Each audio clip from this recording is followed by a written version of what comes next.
Well, it's homemade topwater time again. Ready to run the guns? Time for blast off. Let's go.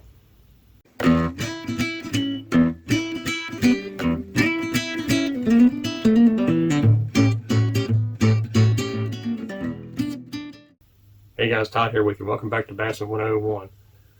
Topwater fishing again, or topwater lure making again. This is my version of a vintage Heddon Lucky 13 white with a red head, although it's more of a silver scale with a red head. But I'll show you a picture of what this looks like when I go to spray this thing. Speaking of that, let's go to the spray booth. Let me show you how to paint this pattern. Okay guys, so what I've got here is the block of wood rack that I've showed you before with a coat hanger wire, and I can lay 5 baits at a time, because when I make these I like to do them in 5, so I have 4 backups to my main one. I've got clips here that's going to allow me to tilt this thing back. What I've done after all of my seal coatings, which is several steps, I put a white lacquer base on it, and then this has a pearl white base on here. So it's already a little different than the Heddons that you're used to seeing. And I've got my clips back here that I showed you on the root beer pattern. It allows me to hold these baits at an angle. And I have a stencil here for the apple barrel pink. This is the candy pink color, and the old Heddons had a pink stripe in their white red head. I'll show you a picture here.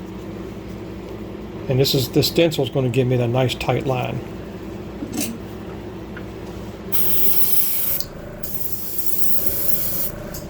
And I have this on low pressure.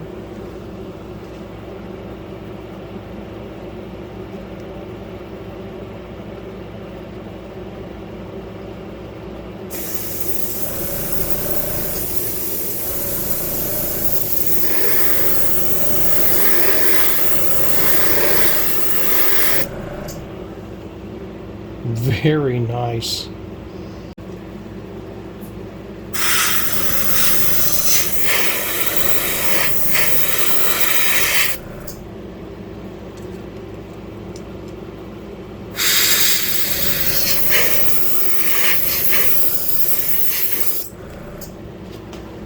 Very cool.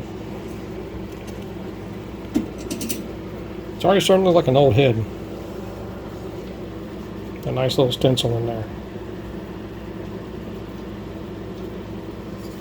Okay, so the next step, I have basically a pearl metallic silver with a little bit of wicked aluminum mixed in with it, just to give it a little bit more flake.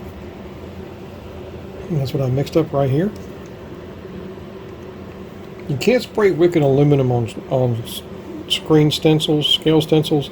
It just doesn't come out very well. So I always give it a little bit of a wicked pearl base. You've seen this before. My piece of galvanized. I use magnets to hold my screen name down. You can screen the whole entire thing, clamp it down here and spray it all in one shot. You can definitely do that. It'd probably be a whole lot faster. But I just have these set up where I get a really good snug fit. And it's going to get a black stripe across the top anyway. So it really doesn't matter. So basically I'm just going to cover down the side a little bit. I'm going to start in the middle. Across the back. A little bit across the bottom. Just the way Heddon did it. Let's heat set that. There you go, look at that. Just like an old Heddon. Got some going across the back, just a little bit across the belly. You got enough of that pearl to give you a good scale coat, but you got that wicked aluminum in there to really make it shine. Love how that looks. Let's do the other side. And that's a good looking bait right there. Now granted, I am a little voided right here with the silver, but black covers all this right through here. So I'm not worried about that.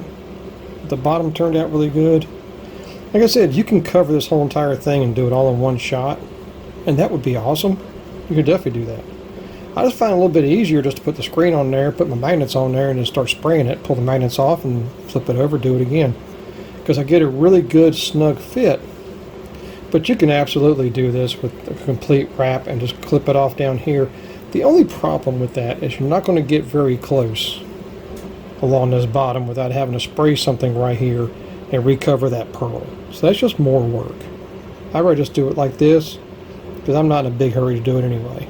So on to the next step. Okay, so we got all these lined up on here. That really looks good. I like that. This actually gives me an idea for another pattern down the road. Something else I can create. So I've got Wicked Black loaded in. I have this on real low pressure. It's like 15 pounds. And I have it thinned out. So I can put a nice line on here. I'm not worried about going to the head, just as long as I get it through here.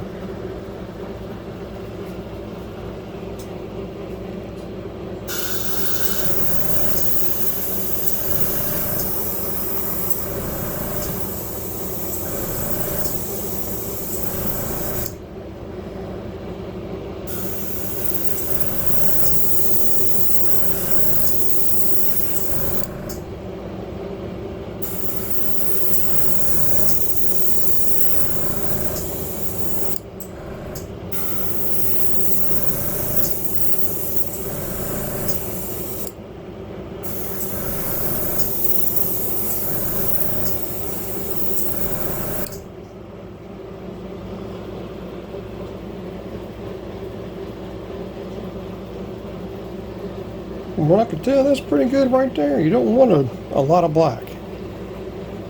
Just enough to cover that back.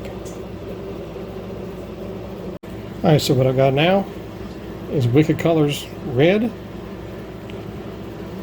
And I'm not going to tape this off. I've seen so many different ones where they've taped them off at angles, and all that other kind of stuff. But I kind of like the Cordell and some of the Heddon versions that just have it airbrushed.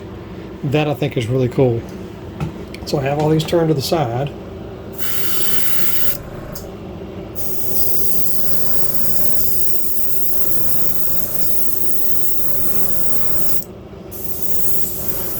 I'll give myself a place to stop at.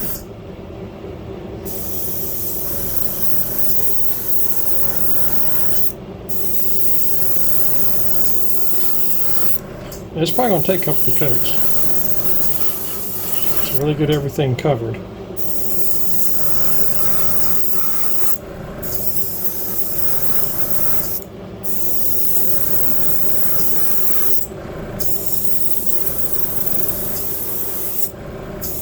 Okay, so it took about 5 coats.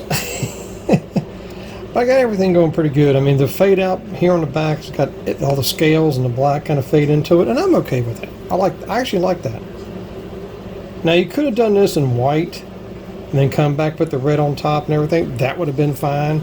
I just went ahead and just coated everything in about 5 coats. And I like the way it turned out. So the next color we're going to do is going to be a color shift.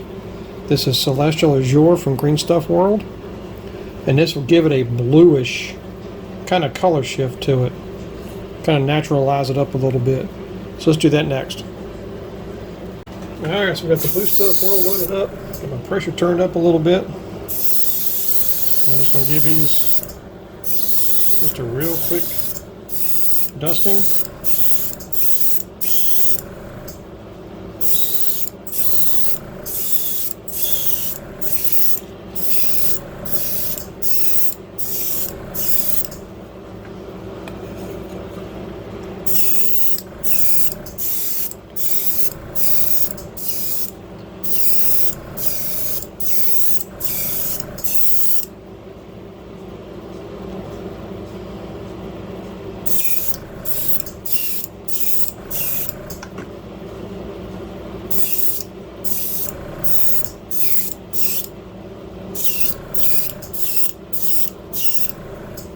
Like I said, just a dusting.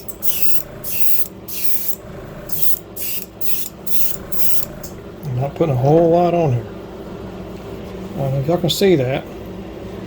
Just enough blue to make everything kind of pop really good.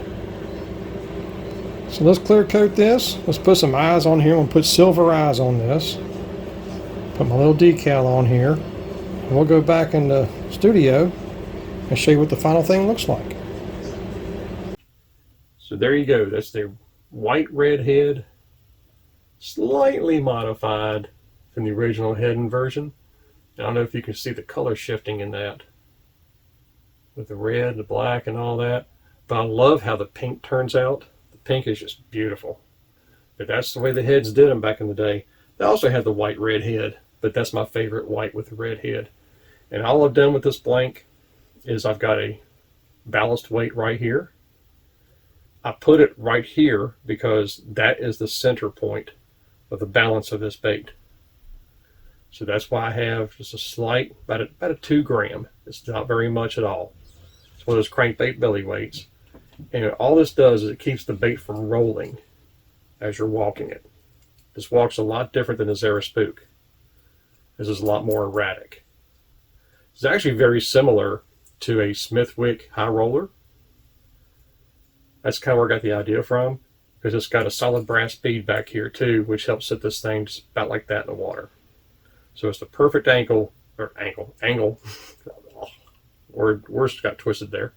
But it's the perfect angle to get a more erratic walking than a Zara Spook does. Zara Spook's got a nice glide to it. This doesn't really glide. This is going to be more of a faster type of deal, and you can also stop it in place too. I prefer to keep a Zara Spook walking, but this is a good stop and go type of walker right here. Big number 2 hooks, about 4 inches long, but I just love how that turned out. That's just beautiful. So, until next time, remember, new techniques are trendy, but bass never change. May the Father bless you, keep you in Yeshua's name, and as always, fish on.